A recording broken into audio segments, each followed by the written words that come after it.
శృతి, సృజన్ ఇద్దరు చిన్నపిల్లలు. ఒకే కాలనీలో ఉండేవారు. ఇద్దరు స్కూల్కి జాయిన్ అయ్యాక ఒకే స్కూల్కి జాయిన్ అయ్యారు. రోజులు గడిచే కొద్దీ ఇద్దరి మధ్య తెలియకుండానే ఒక అట్రాక్షన్ ఏర్పడింది. అది ఫ్రెండ్షిప్గా మారింది. కాలనీలో ఇద్దరు కలిసే ఉండేవారు ఎప్పుడు. శృతి వాళ్ళమ్మ లాక్కెళ్ళినా మళ్ళీ తనకే తెలియకుండా వచ్చి సృజన్తో ఆడుతుండేది శృతి. ఇద్దరు ఎప్పుడూ కలిసే ఆడుకునేవారు. ఒకే బస్లో స్కూల్కి వెళ్ళేవారు.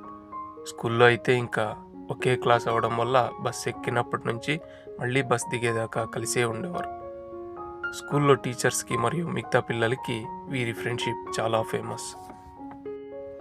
ఇలా కాలం గడిచింది. ఇద్దరు ప్రౌఢావస్థకు వచ్చారు. శృతి దేహం పెరిగింది, షేప్లు తిరిగింది. శృతి దేహం, సృజన్కి కూడా బాడీ బిల్డ్లా షేప్లు పెరిగాయి. కానీ ఈ ఆడ మగ అనే దాన్ని వారి ఫ్రెండ్షిప్ మధ్య ఎప్పుడూ రానివ్వలేదు. ఒకేలా ఉండేవారు. ఎంత ఫ్రెండ్లీగా అంటే ఇద్దరు బ్యాడ్ వర్డ్స్ వచ్చినా పట్టించుకునేవారు కాదు. శృతి తన పీరియడ్స్ గురించి కూడా మాట్లాడుకునేవారు. కానీ ఇద్దరి మధ్య ఎక్కడా ఆ సెక్సువల్ ఫీల్ని రానిచ్చేవారు కాదు. అయినప్పటికీ శృతిలో ఆ ఫీలింగ్స్ వస్తూ ఉండేవి. సృజన్కి తెలిసేది. కానీ ఆ ఫ్రెండ్స్ని కొనసాగించేవారు. ఆఖరికి 10th క్లాస్ అయిపోయింది. ఫేర్వెల్ పార్టీ ఫిక్స్ అయింది. ఆ రోజు ఇద్దరు శృతి, సృజన్ గ్రౌండ్లో కూర్చొని మాట్లాడుకుంటున్నారు. ఈవినింగ్ టైం అది. మాట్లాడుతూ వారి క్లాస్మేట్ అయిన సంధ్య అనే అమ్మాయి మ్యాటర్ వచ్చింది. అలా మాట్లాడుతూ సృజన్ తను ఫేర్వెల్ పార్టీ రోజున సంధ్యకి స్టేజ్ మీద ప్రపోజ్ చేస్తా అని చెప్పగలడు. ఎందుకంటే అంత నోటరియస్గా ఉండేవారు. వీరి బ్యాచ్ ఫుల్ ఫేమస్ అప్పుడు. మీకే తెలిసి ఉంటుంది 10th క్లాస్ ఆ ఫేర్వెల్ పార్టీ టైంలో మనసు ఎలా ఉంటుందో అని. ఆ ఫీలే వేరు. దేనికి కేర్ చేయదు, ఏమైనా చేసేస్తాం. మీకు జ్ఞాపకాలు ఉండొచ్చు. ఆ జ్ఞాపకాలు వస్తే ఆ ప్రపంచమే వేరులా ఫీల్ అవుతుంది. ఎలా ఉండేవాడిని అని అనిపిస్తుంది అందరికీ. సో అలా సృజన్ అనగానే శృతి ఒక్కసారిగా సృజన్ని చూసి చేతిలో ఉన్న బాటిల్ పడేసి వెళదాం పదా అని కోపంగా లేచి వెళ్ళిపోయింది. సృజన్కి అర్థమవలేదు ఎందుకు ఇలా చేసింది అని. తర్వాత ఫేర్వెల్ రోజు దాకా ఇద్దరు ఆ మాట మాట్లాడలేదు. తనకి నచ్చదేమో ఆ టాపిక్ అని సృజన్ మాట్లాడలేదు. శృతి అసలు అడగలేదు. ఫేర్వెల్ పార్టీ జరుగుతుంది. అన్ని ప్రోగ్రాంలు అయిపోయాయి. సంధ్య ఒక సాంగ్ పాడడానికి స్టేజ్ మీదకి వెళ్ళింది. సాంగ్ పాడుతుంది. శృతి, సృజన్ వీరి ప్రోగ్రాంలో అయ్యి స్టేజ్ పక్కన నించున్నారు. సంధ్య పాటకి సృజన్ చాలా హ్యాపీగా ఫీల్ అవుతున్నాడు. దీన్ని గమనించింది శృతి. సాంగ్ అయిపోతుండగా సృజన్ స్టేజ్ మీదకి వెళ్ళాడు. సాంగ్ అయిపోయింది. సృజన్ అలా వెళ్ళి సంధ్య దగ్గరకు నించున్నాడు. సంధ్య ఆ పాట పాడిన ఫీల్లో అలా స్మైల్తో ఉంది. టీచర్స్ అండ్ ఆడియన్స్కి ఏది తెలియదు. మేబీ ఏదో ప్రోగ్రామ్ అనుకుంటారేమో. అలా నించుని ఒక్కసారి కళ్ళు శృతి వైపు వెళ్ళాయి సృజన్. శృతి ఏడుస్తుంది. కళ్ళలో నీళ్లు జారిపోతున్నాయి. ముఖం ఎర్రగైంది. ఒక్కసారికి సృజన్కి కూలిపోయినట్టయింది. సంతోషంగా వెలుగుతున్న ముఖం వాడిపోయింది. వెంటనే శృతి ముఖం చూసి తన దగ్గరకు వచ్చి నిలిచి ఏమైంది శృతి అని తన కళ్ళల్లో నీళ్లు కారుస్తూ అడిగాడు. దీన్ని చూసి శృతి నవ్వింది. సృజన్కి ఒక్కసారికి షాక్ అయింది. కన్ఫ్యూజ్ అయ్యాడు. ఏంటని అర్థం అవ్వలేదు. వెంటనే శృతి నవ్వుతూ సృజన్ని గట్టిగా హత్తుకుంది. ఇక అంతే. టోటల్ ఆడిటోరియం క్లాప్స్ మోగిపోయాయి. ఇంటికి వెళ్ళాక శృతి ఒంటరిగా కూర్చున్నప్పుడు తనకి ఏదో ఒక క్లమ్జీ ఫీల్. నేనేంటి ఇలా చేశాను? ఎందుకు ఇలా చేశాను? ప్రపోజ్ చేస్తే నాకేమి? నేనెందుకు ఏడ్చాను? తను ప్రపోజ్ చేస్తే నాకెందుకు ఇరిటేషన్ అవ్వాలి? తనకు కన్నీళ్లు పెడితే నేనెందుకు నవ్వాను? ఎందుకు హగ్ చేసుకున్నాను అని ఆలోచిస్తూ ఉండగా తెలిసింది, ఎస్, ఇది లవ్. సో ఇది లవ్ అని అర్థమైంది. నార్మల్గా లవ్ చేసేవారికి ఇది తెలిసేందుకు ఆలోచించాల్సిన అవసరం లేదు. కానీ వారు లవ్ అనేదిలో లేరు. కేవలం ఫ్రెండ్షిప్లో ఉండేవారు కదా. సో ఇప్పటికే లవ్ చేయాలని లేదు. కానీ వయస్సు, మనసు అటు లాగుతుంది. అందుకే ఆలోచించి తెలుసుకోవాల్సి వస్తుంది లవ్ని. సో తనకి అర్థమైంది ఇది ప్రేమ అని. మరొక ఆలోచన స్టార్ట్ అయింది ఇప్పుడు. దీన్ని సృజన్కి చెప్తే ఒప్పుకుంటాడా లేదా కోప్పడతాడా అనేది స్టార్ట్ అయింది ఇప్పుడు. ఒప్పుకుంటాడేమో, ఎందుకంటే నేనంటే చాలా ఇష్టం. నేను ఏడిస్తే తను తట్టుకోలేడు. అవును, కానీ అది ఫ్రెండ్షిప్ అంతేనేమో అనే ఆలోచన ఇప్పుడు శృతిలో మొదలైంది. ఎగ్జామ్స్ కోసం అంతా ప్రిపేర్ అవుతున్నారు. వీరిద్దరూ కొంచెం దూరంగా చదువుకి డిస్టర్బ్ అవ్వకుండా లోన్లీ ప్లేస్లో కూర్చున్నారు. ఇద్దరూ చదువుకుంటున్నారు. కాసేపటి తర్వాత సృజన్ శృతిని చూస్తున్నాడు. శృతిని బాధ పెట్టడం తనకి ఇష్టం లేదు. కానీ ఎప్పుడు ఆ ఇన్సిడెంట్ గురించి మాట్లాడినా శృతి ఇగ్నోర్ చేస్తుంది. సో ఇప్పుడు సృజన్ ఒక్కసారిగా, ఏంటి శృతి, ఈ మధ్య నీలో ఏదో మార్పు కనిపిస్తుంది, చాలా చార్మింగ్గా తయారవుతున్నావు అన్నాడు. శృతి ఒక్కసారికి ఉలిక్కిపడి ఏం చెప్పాలో తెలియక మాటలు రాలేదు. కాసేపటికి ఏదో కథలు చెప్పింది, అలా ఇలా ఇది అది అని. తర్వాత ఇంకా ఇద్దరు సైలెంట్ అయిపోయారు. ఎగ్జామ్స్ వచ్చాయి. ఎగ్జామ్స్ నడుస్తున్న సమయంలో శృతికి ఒకటే ఆలోచన, ఎగ్జామ్స్ అవ్వగానే ఇద్దరు వేరువేరుగా వెళ్ళిపోతామేమో అని. ఇది 10th క్లాస్లో లవ్ చేసి ఇంకా కంప్లీట్గా ప్రపోజ్ చేయని వారికి పర్ఫెక్ట్గా తెలుస్తుంది ఆ ఫీల్, ఆ ఎమోషన్, ఆ బాధ. సో ఎగ్జామ్స్ అయిపోయాయి. శృతి అదే ఆలోచనలో ఉంది. ఎగ్జామ్స్ అయ్యాక అంత కలిసే ఛాన్స్ దొరికేది కాదు ఇద్దరికి. రిజల్ట్ వచ్చింది, ఇద్దరూ పాస్ అయ్యారు. ఇద్దరింట్లో డిస్కషన్స్, ఎక్కడ జాయిన్ అవ్వాలి అని. శృతికి టెన్షన్ చాలా అయింది. ఎక్కువ కలిసేది అయ్యేది కాదు, పెద్దవారు కదా. సో సృజన్ ఎక్కడికి వెళ్తాడో ఏంటో అని టెన్షన్ చాలా ఎక్కువైంది శృతికి. ఆఖరికి శృతి ఒక కాలేజ్లో చేరింది. కానీ సృజన్ శృతిని సర్ప్రైజ్ చేశాడు. తను అదే కాలేజ్లో చేరాడు, సేమ్ డిపార్ట్మెంట్. శృతి ఆనందం ఇంకా పట్టలేనంతది. ఇద్దరు మళ్ళీ కలిసి సాగారు. కాలేజ్లోనూ మళ్ళీ చార్మింగ్, యాక్టివ్నెస్, చాలా ఫేమస్ అయ్యారు. ఇద్దరు చాలా బ్యూటిఫుల్గా మారారు. బికాజ్ ఆఫ్ ఏజ్, టీనేజ్ కదా. సో ఇద్దరు చాలా గుడ్ లుకింగ్ అండ్ రొమాంటిక్ లుక్గా కనిపించేవారు. ఇలా ఉండగా ఒకరోజు కాలేజ్లో ఆఫ్టర్నూన్ ప్లే గ్రౌండ్లో ఉన్నారు. సృజన్ క్రికెట్ ఆడుతున్నాడు. శృతి అలా కూసుంది వేరే వాళ్ళతో కలిసి. ఒక సీనియర్ వచ్చి వీళ్ళు కూసున్న దగ్గర కూసున్నాడు. వచ్చి శృతి దగ్గర అలా మాట్లాడుతూ పక్కన కూసుని మాట్లాడుతున్నాడు. అది కాసేపటికి సృజన్ చూశాడు. కొంచెం డిస్టర్బ్ అయ్యాడు. మళ్ళీ చూశాడు. మళ్ళీ ఇంకేదో కొంచెం డిస్టర్బ్ అయ్యాడు. సో ఆట వదిలేసి వీళ్ళు కూసున్న దగ్గరికి వచ్చాడు. అలా పక్కన కూసోగా సీనియర్ శృతిని వర్ణిస్తున్నాడు. నువ్వు చాలా అందంగా ఉంటావు, చాలా బాగా మాట్లాడుతావు, నిన్ను చూస్తే నాకు చాలా ఆనందం ఇస్తుంది, నువ్వు చాలా సెక్సీగా ఉంటావు. శృతి సృజన్ని అబ్జర్వ్ చేసింది. సృజన్ ముఖం ఎర్రబడింది. శృతి హ్యాపీగా ఫీల్ అవుతుంది దీన్ని చూసి. సృజన్ ఫుల్ కోపడ్డాడు. సీనియర్ ఇక ప్రపోజ్ చేశాడు శృతికి. సృజన్ కోపం చాలా తారకానికి వెళ్ళింది. ఇది శృతికి అర్థమై అడ్డొచ్చి వద్దు సృజన్ అని ఆపింది. కానీ సృజన్ కంట్రోల్ చేసుకోలేకపోయాడు. శృతి ఎంత చెప్పినా వినలేదు. శృతిని బలంగా నెట్టేశాడు. శృతి పడిపోయింది. ఇక సీనియర్ని పట్టుకొని లాగి తన్నాడు. సీనియర్ కూడా పడిపోయాడు. ఇద్దరు కొట్టుకుంటున్నారు. ఇంతలో సృజన్ ఫ్రెండ్స్ అంతా వచ్చారు, పట్టుకున్నారు. సీనియర్ రాజు లేచి వెళ్ళిపోయాడు. వెళ్తూ వస్తా ఉండరా, నిన్ను వదలను అని వెళ్ళిపోయాడు. శృతి లేసొచ్చి తిడుతుంది. నీకు బుద్ధి ఉందా? ఎందుకు ఇంత రెచ్చిపోతున్నావు? నీకు అర్థమవుతుందా ఏం చేస్తున్నావు నువ్వు? ఇలా వీళ్ళు మాట్లాడుతుండగా ఆ సీనియర్ గ్యాంగ్తో వచ్చాడు. వెనకాల ఒక 7-8 మంది వచ్చారు. శృతికి భయమైంది, ఏదో పెద్దది చేస్తారు వీరు అని. వద్దు సృజన్ అని అరవబోయింది. ఇంతట్లో రాజు వచ్చి శృతిని లాగేసి సృజన్ మీద పడ్డాడు. సృజన్కి ఇంకా కోపం వచ్చింది. ఫుల్ కోపంగా ఫైట్ చేసుకుంటున్నారు. వీరి బ్యాచ్ అంతా కలిసి కొట్టుకుంటున్నారు. 2 బ్యాచ్లు కలిసి ఫుల్ కొట్టుకుంటున్నారు. చాలా గాయాలు, రక్తాలు కారాయి. అంతట్లో లెక్చరర్స్, ప్రిన్సిపల్ వచ్చారు. వచ్చి చాలా కష్టంగా విడిపించి అటు ఇటు నిలబెట్టారు. అలా ఆయాసంగా రిలాక్స్ అవుతూ శృతిని చూశాడు సృజన్. శృతి ఏడుస్తుంది. తలదించుకున్నాడు. 2 గ్యాంగ్లకు ప్రిన్సిపల్ అక్కడే వార్న్ చేసి రాజుని, సృజన్ని కాలేజ్ నుంచి 1 month సస్పెండ్ చేశారు. వెంటనే శృతి పరిగెత్తుకుని వచ్చి రిక్వెస్ట్ చేసింది, సార్ వదిలేండి సార్ ఈసారికి.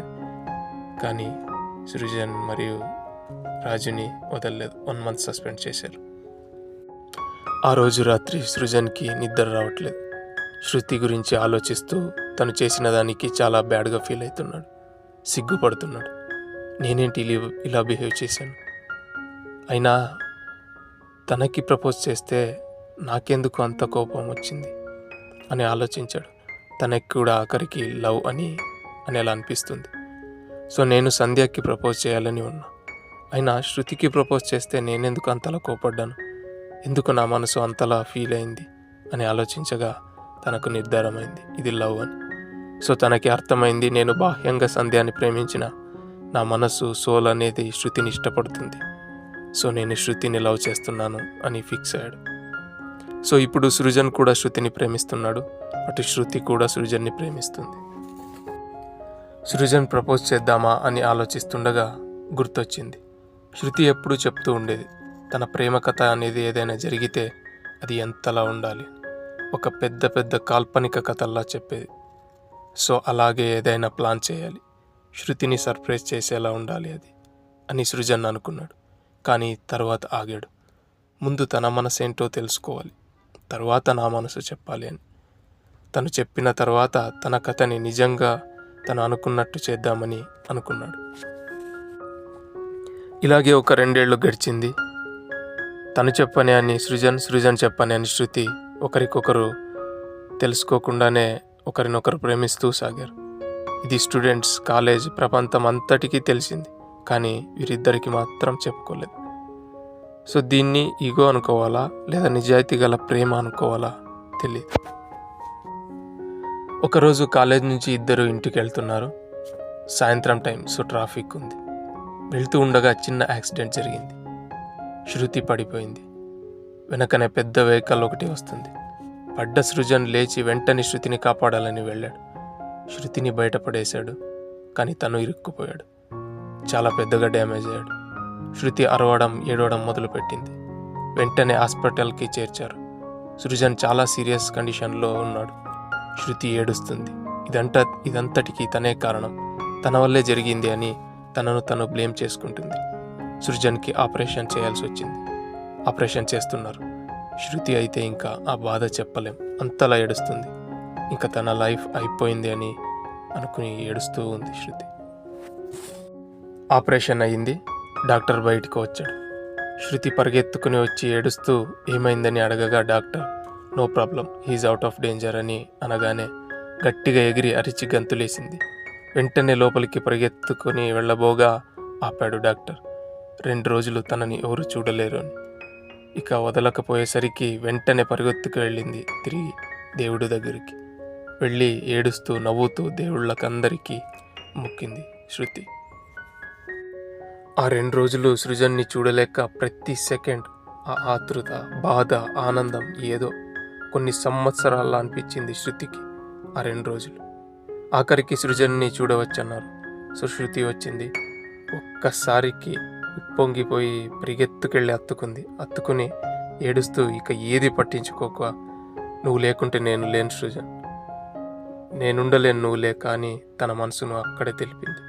సృజన్ చాలా ఆనందపడ్డాడు. సో ఇలా శృతి తన మనసు తెలిపింది. సృజన్ బదులుగా తన మనసు తెలపలేదు. ఎందుకంటే తనకి శృతికి సర్ప్రైజ్ చేసేయాలి, తను అనుకున్నట్టుగా తన ప్రేమ కథ గుర్తుండిపోయేలా చేయాలన్నది గుర్తొచ్చి ఆగాడు. ఆ రోజు నుంచి 2 రోజులకి శృతి బర్త్డే ఉంది. సో సృజన్ డాక్టర్తో అందరితో మాట్లాడాడు. 2 రోజులు అయ్యింది. శృతి హాస్పిటల్కి వస్తుంది. మిడ్ నైట్ అంటే తన బర్త్డే మొదటి క్షణం సృజన్తో ఉండాలని, మాట్లాడాలని వస్తుంది. చూస్తే సృజన్ లేడు. షాక్ అవుతుంది. ఏంటి అని అడిగితే డాక్టర్ రాత్రి ఉన్నట్టుండి సృజన్కి చాలా సీరియస్ అయింది, ఏం జరిగిందో తెలీదు, సో చాలా సీరియస్గా ఉన్నాడు, ఐసీయూలో ఉన్నాడు అని అన్నారు. ఒక్కసారికి శృతికి కళ్ళల్లో నీళ్లు పొంగిపోయాయి. వెంటనే ఐసీయూ వైపు పరిగెట్టడం మొదలుపెట్టింది. వెళ్ళకూడదని ఆపబోగా ఏడుస్తూ అరుస్తూ ఆగకుండా అందరినీ తోస్తూ లోపలికి వెళ్ళింది. వెంటనే లైట్స్ ఆఫ్ అయ్యాయి. కంప్లీట్ డార్క్ రూమ్, ఏమీ కనబడట్లేదు. శృతి సృజన్ సృజన్ అని అరుస్తుంది. కాసేపటికి అలా ఒక క్యాండిల్ ఇన్ అయింది వెలుగుతూ. అలా క్యాండిల్ పైకి వెళ్తే సృజన్ ఫేస్. ఇక వెంటనే పరిగెత్తుకెళ్ళి క్యాండిల్ ఉందని కూడా చూడక వచ్చి అత్తుకుంది సృజన్. క్యాండిల్ ఇద్దరి మధ్య ఆరిపోయింది. మళ్ళీ రూమ్ అంతా డార్క్గా అయిపోయింది. అంతట్లో గోడ మీద ఒక స్క్రీన్ ఓపెన్ అయింది. శృతి అటు చూస్తుంది. దాని మీద వీరిద్దరూ చిన్నప్పటి నుంచి కలిసి ఉన్న అన్ని ఫొటోస్ ఒక్కొక్కటి వస్తున్నాయి. అన్ని మెమొరీస్ రివీల్ అవుతున్నాయి. శృతికి కళ్ళల్లో నీళ్లు కారుతున్నాయి ఆ జ్ఞాపకాలని చూస్తూ. పెద్దవారయ్యేదాకా అన్నీ ఉన్నాయి. అంటే ప్రతివీ సృజన్ క్యాప్చర్ చేసి పెట్టాడు. సో అది చూసి శృతి ఆనందం పొంగిపోయింది. సృజన్ ఈ రోజుని శృతి తన జీవితంలో మరవలేని రోజుగా మలిచాడు. వెంటనే అంతా ఫ్రెండ్స్ అండ్ ఆల్ గిఫ్ట్లతో ఎంటర్ అవుతారు, విష్ చేస్తారు. అందరూ గిఫ్ట్స్ అండ్ విషెస్ అయ్యాక ఫైనల్గా సృజన్ శృతికి ప్రపోజ్ చేస్తాడు. శృతి ఆనంద బాష్పాలతో వచ్చి అత్తుకుని ముఖం మీద కిస్ చేస్తుంది. ఇదే మొదటిసారిగా వాళ్ళు కిస్ చేసుకున్నది. అంటే ప్రేమతో కిస్ చేసినవి ఉన్నాయి, కానీ ఒక రొమాంటిక్ మూడ్లో కిస్ చేసుకున్నది ఇది ఫస్ట్ టైం. వెంటనే సృజన్ అరుస్తాడు, హా అని. ఏమైంది అని అనగా సృజన్ తన షర్ట్ విప్పుతాడు. లోపల శృతి పేరు ఎద మీద టాటూ వేయించుంటాడు. అది చూపుతూ, నువ్వు అంత గట్టిగా చేస్తే తనకి నొప్పి కలుగుతుంది అని అంటాడు. మళ్ళీ నవ్వుతూ శృతి ఆనందంతో ఏడుస్తూ ఉంటుంది.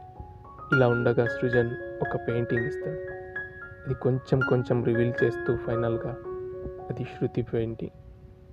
చాలా పొంగిపోతుంది శృతి ఆనందంతో. ఫోటో క్యాప్షన్కి, my soul painted the feel he felt when he heard her love అని. అంటే సృజన్కి శృతి ప్రపోజ్ చేసిన ఆ ఆనందమే, ఆ ఫీలే ఈ పెయింటింగ్గా మారింది. ఆ రాత్రి మొత్తం గీశాడు కాదు, ఆ ఆనందమే తనను పేపర్ మీద పెట్టింది. ఈ క్షణంని ఫీల్ అవ్వలేకపోతుంది శృతి, అంతలా ఆనందం. సో అలా ఆనందంతో పొంగిపోతూ తను ఒక చిన్న బాక్స్ తీసింది. దాంట్లో చిన్న రింగ్, అది సృజన్కి తొడిగించింది. ఇప్పుడు సృజన్కి ఇంతసేపు తను చేసిన సర్ప్రైజ్కి మించిన సర్ప్రైజ్ శృతి ఇచ్చింది. సృజన్ ఈ ఆనందం తట్టుకోలేకపోతున్నాడు. ఆనంద బాష్పాలతో తన చేతికున్న ఇంకో రింగ్ తీసి శృతి ఉంగరం వేలికి తొడగబోగా ఒక్కసారిగా షాక్ అయ్యాడు. అక్కడ ఒక పేరు కనిపిస్తుంది. ఉంగరం నిలిచే దగ్గర చూస్తే అది సృజన్ అని ఉంది. అంటే శృతి ఎప్పటికైనా అక్కడ ఉండాల్సింది సృజనే అని భావించింది. అంటే దాని అర్థం తన జీవితం భర్త తనే అనే అర్థం. సో ఉంగరం తొడిగి సృజన్ ఏడుస్తూ అత్తుకుంటాడు. అంతా ఆనంద బాష్పాలతో చప్పట్లు కడతారు. ఇదే రంగరంగ వైభోగమైన శృతి సృజన్ల పెళ్ళి. ఈ ప్రేమ శక్తి ఎన్ని జన్మలకైనా వారిద్దరిని అలాగే అత్తుకుని ఉండేలా చేస్తుంది. నమస్కారం.